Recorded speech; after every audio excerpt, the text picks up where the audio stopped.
Hi, I want to turn you on to this really cool tool I found on the CAST website, and it's a great tool to help you implement universal design for learning.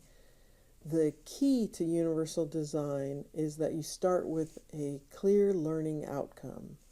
So if you have that, then you can walk through this tool and check your curriculum to make sure you don't have any unintentional barriers to students achieving that learning outcome.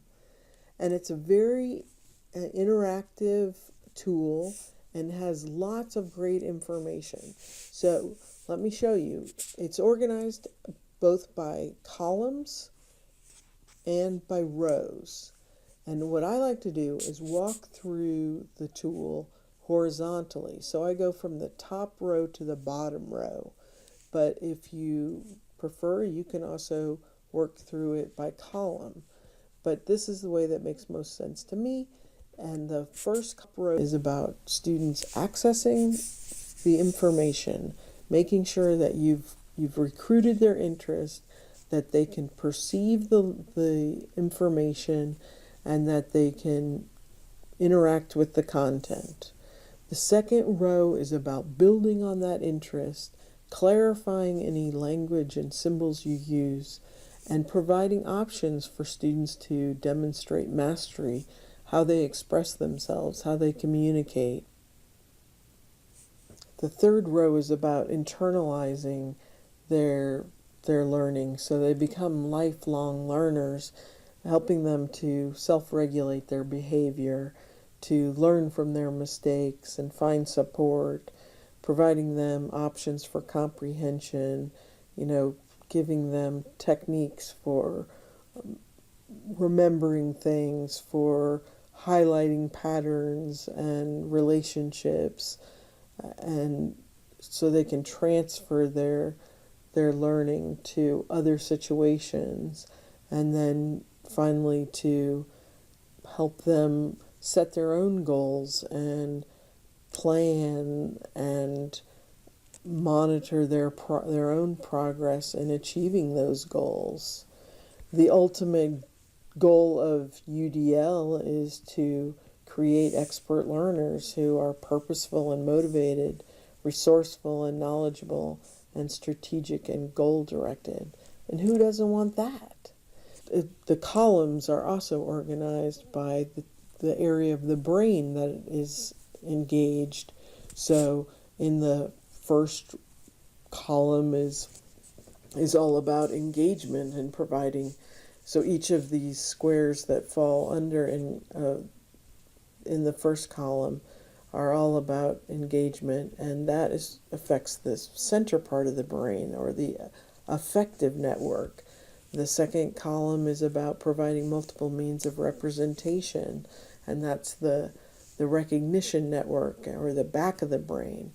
And the third column is about providing multiple means of action and expression, and that's the front, or the strategic network of the brain. So any part of this table, though, you can just click on and drill down to learn more. So if you want to learn more about the multiple means of representation, you can read more about that. And there are checkpoints for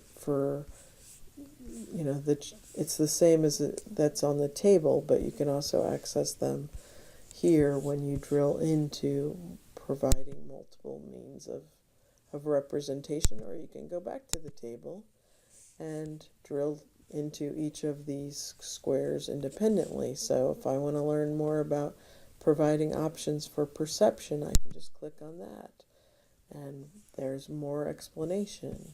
And then even more amazing is that under each of these guidelines are checkpoints to help you achieve this guideline. So in this square, this guideline, provide options for perception. There are 3 checkpoints. I can click on any one of them and learn more about that checkpoint and get more ideas on how to achieve it. And then I can even drill down further into the research that is developed, that helped to develop this checkpoint. So why they chose to include that checkpoint in that guideline.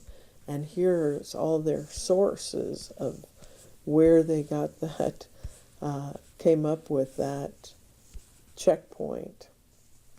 So it's really, I mean, for such a, 9 squares in this table, and there's voluminous amount of information. So I highly encourage you to check it out and to, try it out with a learning outcome and see how it works for you. I think you'll really like it. It really puts students at the center of learning, and that's what we're all about, right?